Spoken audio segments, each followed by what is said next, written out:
কে কে উপোস করেছো শিবরাত্রিতে? আমি তো উপোস করিনি, নিরামিষ খেয়েছিলাম, দুদিনই নিরামিষ খেয়েছি। তো শিবরাত্রি বলে কথা, ভোলেনাথের দর্শন না করলে হয়? তো সকাল সকাল চলে গেছিলাম, সকাল মানে না, বিকাল বিকাল চলে গেছিলাম।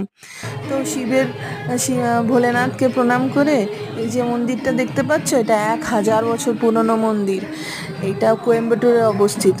তো এই শিব মন্দিরটায় আমরা লাইন দিয়েছি ভোলে বাবাকে দেখার জন্য।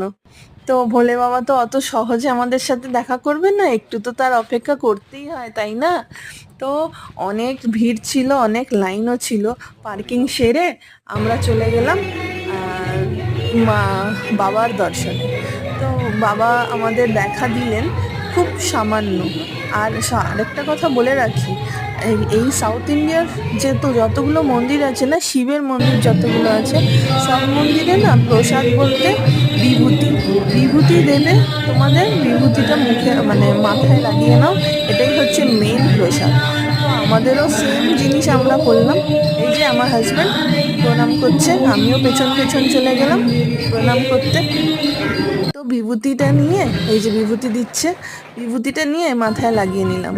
ও, আরেকটা কথা বলে দিই, আজকে শিবরাত্রিতে অনেক ভিড় ছিল, অনেক ডান্স পারফরমেন্সও হচ্ছিল, বাচ্চা বাচ্চা মেয়েরা বেশ নৃত্য প্রদর্শনও করছিল।